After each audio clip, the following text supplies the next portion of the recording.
மாமியார் மருமகள் புதுக்கதைகளுக்காக கோமலி டிவி தமிழை சப்ஸ்கிரைப் பண்ணுங்க. நோட்டிபிகேஷன்ஸ்க்காக பெல் ஐகானை கிளிக் பண்ணுங்க. அது மே மாசம். வெயில் அதிகமா இருந்துச்சு. வெளியில 48 டிகிரியை தாண்டி வெயில். சிட்டில அடிக்கடி நடக்கிற பவர் கட்டால சூரியகாந்தத்துடைய வீட்டுல இருக்கிற 3 ஏசில 2 ஏசி கெட்டே போயிடுச்சு. இப்போ ஹால்ல இருக்கிற ஒரே ஒரு ஏசி மட்டும் தான் வேலை செஞ்சுக்கிட்டு இருந்துச்சு. அந்த ஒரு ஏசிக்கு முன்னாடி உட்கார்றதுக்கு சூரியகாந்தமும் அவங்களுடைய மூத்த மருமகளும் இளைய மருமகளும் எல்லாரும் சண்டை போட்டுக்கிட்டு இருந்தாங்க. அத்தை, கொஞ்சம் நகர்ந்து உட்காருறீங்களா? உங்க முந்தான என் முகத்துல வந்து படுது. ஏசி காத்து வேற சரியா வர மாட்டேங்குது. நான் போட்டுக்கிட்டு இருக்கிற மேக்கப் வேற இந்த அனல்ல கரைஞ்சிக்கிட்டு இருக்கு. ஆமா அத்தை, எனக்கு வேற சென்சிட்டிவ் ஸ்கின்னு. எனக்கு வேர்த்து கொட்டுச்சுன்னா என் மேக்கப் எல்லாம் கரைஞ்சி போயிடும். அப்புறம் இன்ஸ்டால எப்படி வீடியோ போஸ்ட் பண்றது? காத்து கொஞ்சம் எனக்கு வரட்டும். என்னங்கடி, என் பிள்ளைங்க வாங்கி போட்டிருக்கிற ஏசிக்கு கீழே நான் உட்காரதுக்கு 2 பேரும் பஞ்சாயத்துக்கு வரீங்களா? 2 பேரும் காலையில இருந்து இங்கதான் உட்காந்துக்கிட்டு இருக்கீங்களே. யாராவது ஏதாவது வேலை செஞ்சீங்களா? பாவம் அந்த கோமலி மட்டும்தான் சமையலறையில போய் நமக்காக சமைச்சுக்கிட்டு இருக்கா. நீங்க 2 பேரும் மகாராணிங்க மாதிரி உட்காந்துக்கிட்டு இருக்கீங்க. ஏங்க கேக்குதா? இங்க வாங்க. ராமாராவ் கையில நியூஸ் பேப்பரோட அங்க வந்தாரு. என்ன காந்தம், அதான் ஏசி வேலை செய்யுது, அப்புறம் எதுக்காக கத்திக்கிட்டு இருக்க? ஏசி வேலை செஞ்சா போதுமா? இந்த வீட்டுல இருக்கிற இந்த 2 மருமக கிட்ட மாட்டிக்கிட்டு நான் கஷ்டப்பட்டுக்கிட்டு இருக்கேனே. ஏதாவது யோசனை இருந்தா சொல்லலாம்ல? யோசனை ஒண்ணுதான் இருக்கு காந்தம். நம்ம ஊர்ல ஒரு மாந்தோப்பும் பச்சை பசேல்னு வயலும் இருக்குல்ல. அங்க மரம் நிறைய இருக்கிறதால ஜில்லுன்னு காத்து வீசும். அங்க ஒரு ஓப்பன் கிச்சன் இருக்குல்ல. எல்லாரும் வெளியிலேயே உட்காந்து அழகா சமைக்கலாம். இந்த வெயில் காலம் முடிகிற வரைக்கும் பேசாம நாம நம்ம ஊருக்கே போகலாம். அத கேட்ட உடனே சின்ன மருமக கோமலி சமையல் அறைக்குள்ள இருந்து உற்சாகமா வந்தா. இது சூப்பர் ஐடியா மாமா. பச்சை பசேல் இருக்கிற வயலுக்கு நடுவுல மரத்துக்கு கீழே சமைக்கிறதுனா எனக்கு ரொம்ப பிடிக்கும். நான் ரெடி மாமா. அட கடவுளே, வயல்லையா? அங்க ஏசி இருக்காது, கொசு கடி வேற இருக்கும். நான் வரலப்பா. அங்க வைஃபை சிக்னல் எல்லாம் இருக்காதுல்ல அத்தை. அப்போ ரீல்ஸ் எப்படி போஸ்ட் பண்ணுவேன்? நான் வரல. நீங்க வரலனா இப்படியே இந்த காங்கிரீட் வீட்டுக்குள்ள அப்படியே அவிஞ்சு போயிடுங்க. எப்படியும் கரண்ட் இல்லாம ஏசியும் வேலை செய்யாது. கோமலி, என் துணி எல்லாத்தையும் எடுத்து பேக் பண்ண. நாம போலாம். இவங்களுக்கு சமைக்க ஆள் இல்லாம பசியில செத்து போகட்டும் அப்படின்னு சூரியகாந்தம் மிரட்டினதை பார்த்து மிச்ச மருமக 2 பேரும் நாங்களும் வரோம் அப்படின்னு கார்ல ஏறினாங்க. கொஞ்ச நேரத்துல ஒரு எல்லையில இருக்கிற ஒரு வயல் கிட்ட வந்து சேர்ந்தாங்க. அவங்க எல்லாரும் காரை விட்டு இறங்குனதும் சில்லுன்னு காத்து ஒண்ணு அவங்க மேல பட்டு வரவேற்றுச்சு. அப்பாடா, இங்க காத்து எவ்வளவு சில்லுன்னு வீசுதுங்க. இங்க ஏசி எதுவுமே தேவையில்லை போல. ஒரு மரத்துக்கு கீழே ஒரு பெரிய பந்தல். அங்க ஒரு விறகடுப்பு, அப்புறம் அரிசி அரைக்கிறதுக்கு உரலு, உலக்க, இது எல்லாமே அப்படியே இருந்துச்சு. ஏன் அத்தை, இதுவா கிச்சனு? இங்க கேஸ் அடுப்பு எங்க இருக்கு? மிக்ஸி எங்க இருக்கு? இந்த விறகடுப்புலயா நான் சமைக்கணும்? புகைக்கு என் கண்ணெல்லாம் எரியாதா? ஐயோ, இதெல்லாம் பார்க்க அந்த காலத்து சமையலறை மாதிரி இருக்கு. சரி, get ready with me village kitchen edition அப்படின்னு புது ரீல போட்டுறேன். இங்க பாரு கமலா, அந்த போனை தூக்கி போடு. மொத தடவையா நீங்க 2 பேரும் இந்த விறகடுப்புல சமைக்க போறீங்க. இன்னைக்கு உங்களுக்கு நான் ஒரு போட்டி வச்சிருக்கேன். நீங்க 2 பேரும் இதே விறகடுப்புல தான் இன்னைக்கு மதியத்துக்கு சாப்பாடு சமைச்சு கொடுத்தாகணும். சாப்பாடு மட்டும் நல்லா இல்லைன்னு வச்சுக்கோ, அப்புறம் உங்களுக்கு இன்னைக்கு ராத்திரிக்கு சாப்பாடு இருக்காது பாத்துக்கோங்க.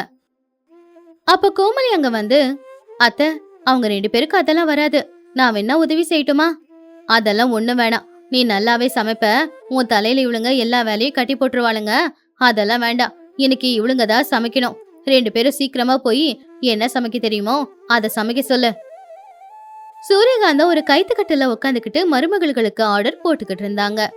கமலா, நீ போயிட்டு அந்த ரசத்துக்கு தேவையான மிளகு சீரகம் எல்லாத்தையுமே அம்மியில வச்சு அரைச்சி எடுத்துக்கிட்டு வா. சாந்தினி, நீ போய் சீக்கிரமா விறகு வச்சு அடுப்பு பத்த வை. அடுப்பு நல்லா எரியணும். சாந்தினி உடனே அடுப்பு பக்கத்துல போய் உக்காந்தா. அதுல விறகு வச்சு அவ அடுப்பு பத்த வைக்க முயற்சி பண்ணா, தீ பிடிக்கல. அதுக்கப்புறம் ஒரு பேப்பரை வச்சு முயற்சி பண்ணா, பேப்பர் கடகடன்னு எரிஞ்சி அணைஞ்சும் போயிடுச்சு. அத்தை, இந்த அடுப்பு வேலை செய்ய மாட்டேங்குது. இதுக்கு ஏதோ ஆஸ்துமா பிரச்சனை போல. வெறும் புகைய மட்டும்தான் கொடுத்துக்கிட்டே இருக்கு. அடுப்புக்கு ஆஸ்துமா வரல, உனக்கு தான் பைத்தியம் பிடிச்சிச்சு போல. காத்து வரணும் அப்படின்னா அந்த ஊதாங்குள்ள பக்கத்துல இருக்கு பாரு, அதை எடுத்து ஊது. அப்பதான் நெருப்பு பிடிக்கும். விமலா சரின்னு பக்கத்துல வச்சு ஊதி பார்த்தா. என் கண்ணெல்லாம் எரியுது, என் முகமெல்லாம் கருப்பாயிடுச்சு. நான் சமைக்க மாட்டேன் போங்கத்த. இன்னொரு பக்கம் இப்போ கமலா கையில உரல பிடிச்சுக்கிட்டு கண்ணுல கண்ணாடிய போட்டுக்கிட்டு ஸ்டைலா அந்த கல்லு பக்கத்துல வந்து நின்னா. என்னடி சமைக்க சொன்னா கண்ணாடி மாட்டிக்கிட்டு வந்திருக்க?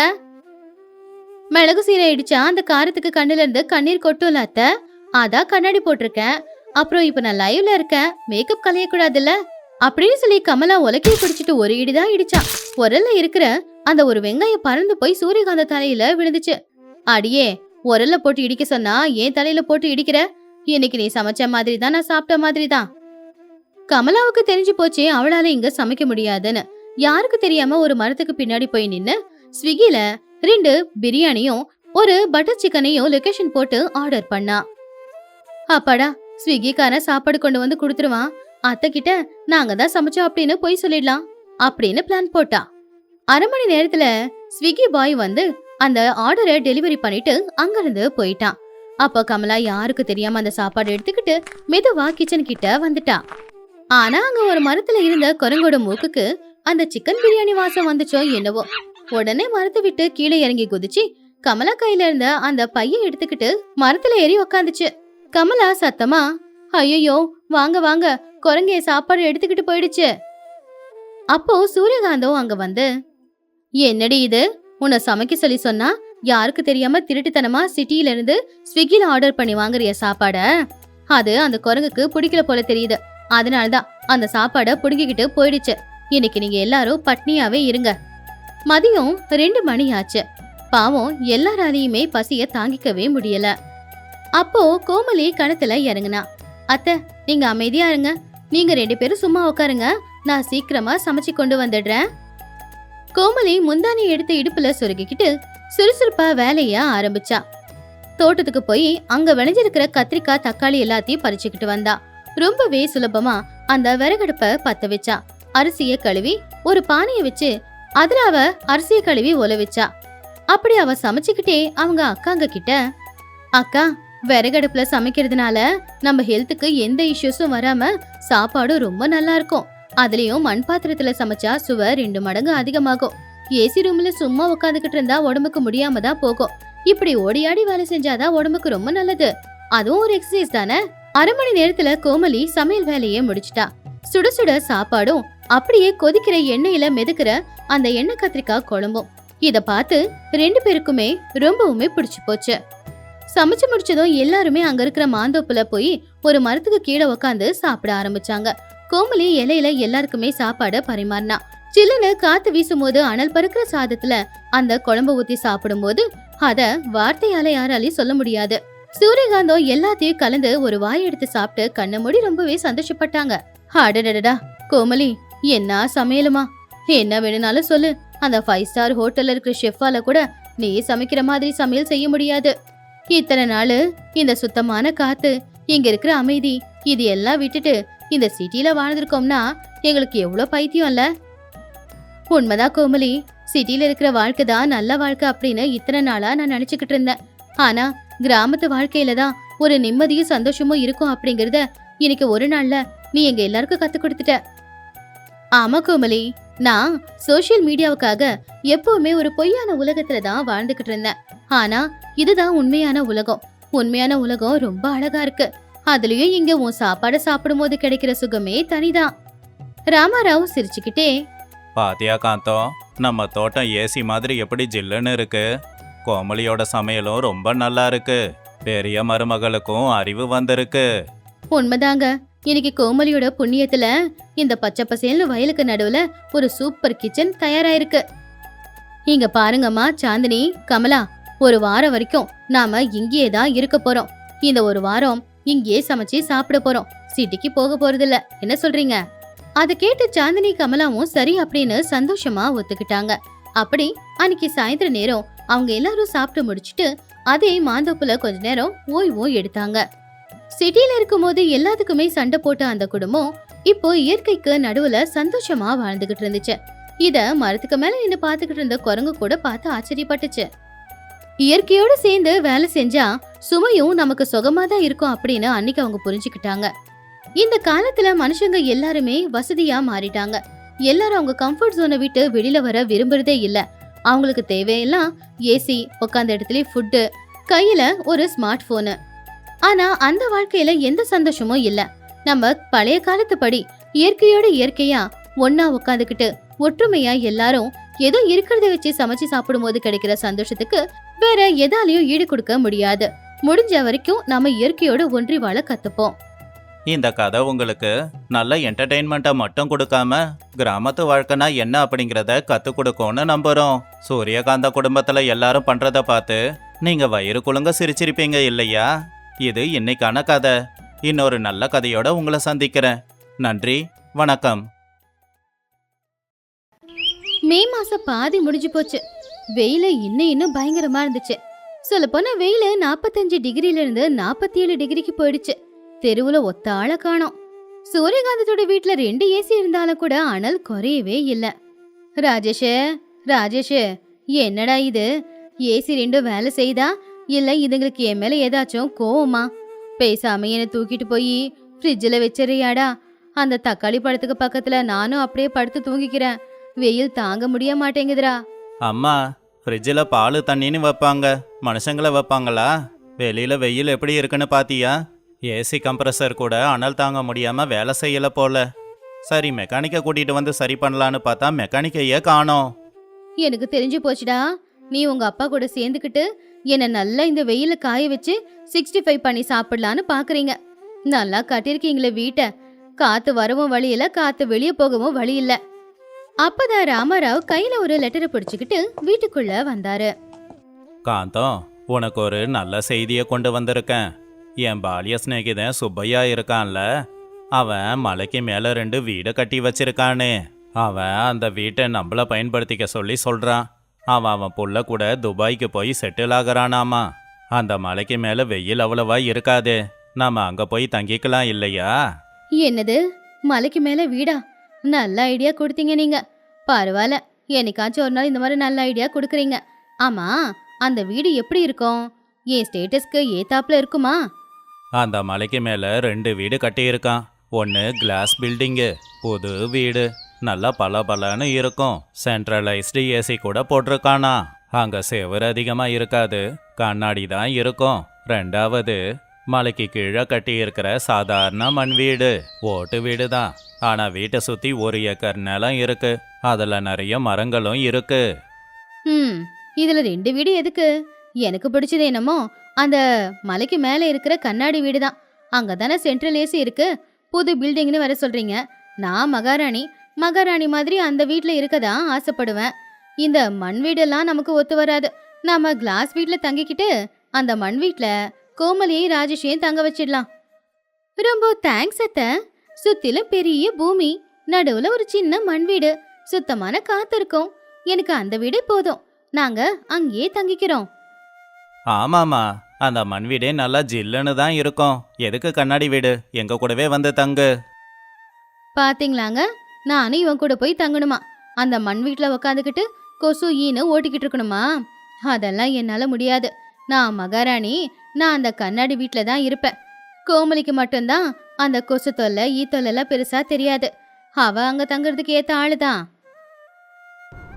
அடுத்த நாள் காலையிலேயே அவங்க குடும்பத்தோட அந்த மலைக்கிட்ட போனாங்க. முதல்ல அவங்க பார்த்தது மலைக்கு மேல இருக்கிற அந்த கண்ணாடி வீடு. பாத்தியா கோமலி, என் கண்ணாடி மாளிகை எவ்வளவு நல்லா இருக்குன்னு? நான் மாடியில நின்னுக்கிட்டு என் ஃப்ரெண்ட்ஸ் எல்லாருக்குமே வீடியோ கால் போட்டு என் வீட்டை காட்டி சந்தோஷப்படுவேன். ஆனா நீ அந்த மண் வீட்டுல போய் சந்தோஷமா வாழ்ந்துக்கோ போ. ராஜேஷும் கோமலியும் சிரிச்சுக்கிட்டே அங்கிருந்து 2 கிலோமீட்டர் தூரத்துல இருக்கிற அந்த மண் வீட்டுக்கு போனாங்க. ராமராவும் சூரியகாந்தமும் அவங்க லக்கேஜை தூக்கிக்கிட்டு அந்த கிளாஸ் வீட்டுக்குள்ள போனாங்க. அங்க குளுக்குளுன்னு தான் இருந்துச்சு. அப்பாடா, இப்பதாங்க உசுரே வந்த மாதிரி இருக்கு. நான் ஏசிக்கு நடுவுல போய் படுத்துக்கிறேன். நீங்க போயிட்டு அந்த பெரிய டிவியை கொஞ்சம் ஆன் பண்ணுங்க. பாவம் அந்த கோமலி, அப்பாவி, அந்த மண் வீட்டுல வாழ்றதுக்காக போயிருக்கா. எல்லாமே நல்லாதான் இருக்கு அப்படின்னு நினைச்சுக்கிட்டு இருக்கும் போது சரியா அன்னைக்கு மதிய நேரம் ஒரு 1 மணிக்கு டம்முன்னு சத்தத்தோட கரண்ட் போயிடுச்சு. ஏசி எல்லாம் ஸ்டாப் ஆயிடுச்சு. என்ன காந்தம், ஏசி ஆஃப் ஆயிடுச்சு, டிவியும் ஆஃப் ஆயிடுச்சு. பவர் கட்டா இருக்குமோ? மலை பகுதியில் இதெல்லாம் சகஜம்தான். பரவாயில்லைங்க, 10 நிமிஷத்துல வந்துடும். ஜெனரேட்டர் ஏதாவது இருக்கான்னு பாருங்க. ராமாராவ் செக் பண்ணாரு. ஜெனரேட்டர் இருந்துச்சு, ஆனா அதுல டீசல் தான் இல்ல. 10 நிமிஷங்கிறது 1 மணி நேரம் ஆச்சு. ஆனாலும் இன்னும் கரண்ட் வரல. சூரியன் இப்ப சரியா உச்சியில இருந்தான். வீட்டுக்குள்ள கொஞ்சம் கொஞ்சமா அனல் அதிகமாக ஆரம்பிச்சுது. சூரியகாந்தத்துக்கு வேர்த்து ஊத்தவும் ஆரம்பிச்சுது. ஐயோ கடவுளே, என்னங்க இது இப்படி வேர்த்து ஊத்துது, இவ்வளோ அனலா இருக்கு. கரண்ட் இல்லாம இந்த வீட்டுக்குள்ள இருக்க முடியாது போல. ஒருவேளை ஏதாவது பிரச்சனையா இருக்குமா? பேசாம அந்த கரண்ட்டுக்காரனை வந்து பார்க்க சொல்லுங்க. ராமாராவ் உடனே EB ஆபீஸ்க்கு கால் பண்ணி விசாரிச்சதும் அவர் முகமே வாடி போச்சு. காந்தம், சோலி முடிஞ்சது. இந்த வெயிலுக்கு ஊருக்கு வெளியில இருக்கே பெரிய டிரான்ஸ்ஃபார்மரு, அது வெடிச்சிடுச்சான். கரண்ட் வர 2 நாள் ஆகும்னு சொல்றாங்க. அதை கேட்டதும் சூரியகாந்தத்துக்கு இதயமே நின்னு போச்சு. 2 நாளா? 2 நாள் வரைக்கும் இந்த கண்ணாடி வீட்டுக்குள்ள நான் உட்காந்துக்கிட்டு இருக்கணுமா? அவ்வளவுதாங்க, நான் வெந்து ஃப்ரை ஆயிடுவேன். என்னால முடியாது. பெரிய பெரிய கண்ணாடியில இந்த வீட்டை கட்டிட்டு அதை திறக்க கூட முடியாத அளவுக்கு பூட்டி வச்சுட்டானுங்க. இந்த வீடு கட்டின இன்ஜினியருக்கு பைத்தியம்தான் போல. ரொம்ப தாகமா இருக்குங்க. போய் அந்த ஃப்ரிட்ஜில் இருந்தா சில்லு தண்ணியை கொஞ்சம் கொண்டு வாங்க. ராமாராவும் ஃப்ரிட்ஜை திறந்து பார்த்தாரு. கரண்ட் இல்லாம ஃப்ரிட்ஜில் இருக்கிற தண்ணியும் சாதாரண தண்ணியா மாறிடுச்சு. காந்தம், கரண்ட் இல்லாம ஃப்ரிட்ஜில் இருக்கிற தண்ணியும் சூடாக தான் இருக்கு. அதை இப்போ குடிக்க முடியாது.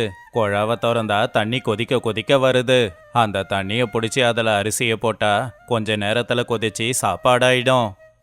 சூரியகாந்தத்துடைய அந்த கர்வம் அந்த ஒரு நொடியே அப்படியே மண்ணோட மண்ணா போச்சு. கண்ணாடி மாளிகையினாலும் கூட கரண்ட் இல்லனா அது நரகம் அப்படிங்கறத சூரியகாந்தம் அன்னைக்குதான் புரிஞ்சுக்கிட்டாங்க. ஏங்க, என்னால முடியாதுங்க. இந்த கண்ணாடி மாளிகை கொதிக்குது. உள்ள உட்காந்துருந்தா நான் செத்து போயிடுவேன். வெளியில போய் ஒரு மரத்துக்கு கீழேயாவது உக்காந்துருக்கலாம் வாங்க. அதுக்கு வெளியில மரம் இருக்கணுமே. இங்க மரம் எல்லாம் எங்க இருக்கு? அதுக்கு தான் அந்த மண் வீடை எடுத்துக்கலான்னு சொன்னேன். எங்க நீ கேட்ட? அந்த நேரத்துல இருந்துதான் ராமாராவுக்கு கால் வந்துச்சு. ராமாராவுக்கு கால் பண்ணிருக்கிறது கோமலி தான். ஹலோ மாமா, சாப்பிட்டீங்களா? பவர் கட் அப்படின்னு இப்பதான் அவர் வந்து சொன்னாரு. அங்க உங்களுக்கு ரொம்ப புழுக்கமா இருந்துச்சுன்னா பேசாம இங்க வந்துருங்க மாமா அப்படின்னு கோமலி சொன்னது கேட்டு சூரியகாந்தத்துக்கு உள்ளுக்குள்ள சந்தோஷமா தான் இருந்துச்சு. யாருக்கிட்டையும் கைய நீட்டாதன்னா இப்ப இந்த மருமக கிட்ட போய் கைய நீட்டணுமா? அப்ப என் ஈகோ என்ன ஆகுறது அப்படின்னு ஒரு நொடி ஈகோ குறுக்குல வந்துச்சு. ஆனா உடம்புல இருந்து ஊத்திக்கிட்டு இருந்த அந்த வேர்வை அவங்க மனச மாத்துச்சு. இதோ வந்துகிட்டு இருக்கோமா, கார்ல வர முடியாது, வெயில கார் நின்னு வீணா போயிடுச்சு, நடந்துதான் வரோம், குடிக்கிறதுக்கு சில்லுன்னு தண்ணி மட்டும் எடுத்துவே. சூரியகாந்தமும் ராமாராவும் 2 கிலோமீட்டர் நடந்தே தான் வந்தாங்க. வெயில்ல வேர்த்து ஊத்துனதுல அவங்க பட்டு புடவை கூட வீணாதான் போச்சு.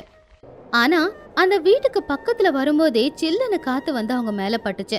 அது ஏசி காத்தை விடவே இன்னும் குளிர்ச்சியா தான் இருந்துச்சு.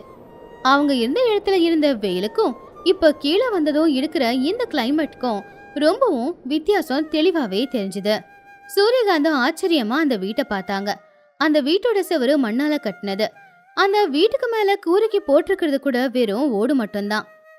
கோமலி மாமனார் மாமியார பார்த்த உடனே வெளியில வந்து அவங்கள அன்பா வீட்டுக்குள்ள கூட்டிக்கிட்டு போனா. ரொம்ப பெருசா நல்ல வெளிச்சமா காத்தோட்டமா இருந்துச்சு அந்த வீடு. ஏன் கோமலி, என்ன இது? வெளியில 45 டிகிரியில வெயில் அடிச்சுக்கிட்டு இருக்கு, ஆனா இந்த வீடு மட்டும் நல்லா குளுகுளுன்னு இருக்கு. பவர் தான் இல்லையே, அப்ப ஏசி போடவும் வாய்ப்பில்ல. ஆனா வீடு எப்படி இப்படி குளுகுளுன்னு இருக்கு? அதெல்லாம் ஒண்ணு இல்ல அத்தை. சாதாரணமாவே மண் சுவருங்க வெளியில இருக்கிற அனலை உள்ள இழுத்து கொடுக்காது, உள்ள இருக்கிற குளிர்ச்சிய வெளியில இழுத்து போட்டுறாது. அது மட்டும் இல்ல, மேல இருக்கிறது சாதாரண ஓடு மட்டும்தான். அந்த ஓடும் அனலை வீட்டுக்குள்ள வர விடாது. அது மட்டும் இல்ல, சுத்தில மரம் நிறைய இருக்கு, அதனால மரத்தோட நிழலும் இருக்குல்ல, அதனாலதான் வீடு ரொம்ப குளுகுளுன்னு இருக்கு அத்தை. அது மட்டும் இல்லாம சுத்தி இருக்கிற மரங்களால நமக்கு இலவசமாவே சுத்தமான காத்தெல்லாம் கிடைக்குது. அப்பதான் ராஜேஷ் அவங்க அப்பா அம்மாவை வரவேற்கிறதுக்கு வெளியில வந்தான். அவன் கையில மரத்துல இருந்து பறிச்ச மாம்பழமும் நுங்கும் இருந்துச்சு. வாமா, இதை நம்ம தோட்டத்துல இருந்து பறிச்ச மாம்பழமும் நுங்குந்தான். இதை நல்லா சாப்பிட்டுட்டு திண்ணையில பாய் போடுறேன், அங்க போய் படுத்து தூங்கு. அப்போ 5 ஸ்டார் ஹோட்டலே தோத்து போயிடும் பாரு. இவ்வளோ நேரம் நான் அங்கதான் தூங்கிக்கிட்டு இருந்தேன். அப்படி சூரியகாந்தம் தான் புள்ள தான் மருமக அவங்கள நல்லபடியா பாத்துக்கிட்டத பார்த்து ரொம்ப சந்தோஷப்பட்டாங்க. 2 மணி நேரத்துக்கு முன்னாடி அவங்க இருந்த நிலைமை இப்போ அப்படியே வித்தியாசமா தான் மாறி இருந்துச்சு. அவங்களுடைய அகங்காரம் எவ்வளவு தப்பு அப்படிங்கறது அவங்களுக்கு நல்லா புரிஞ்சுது.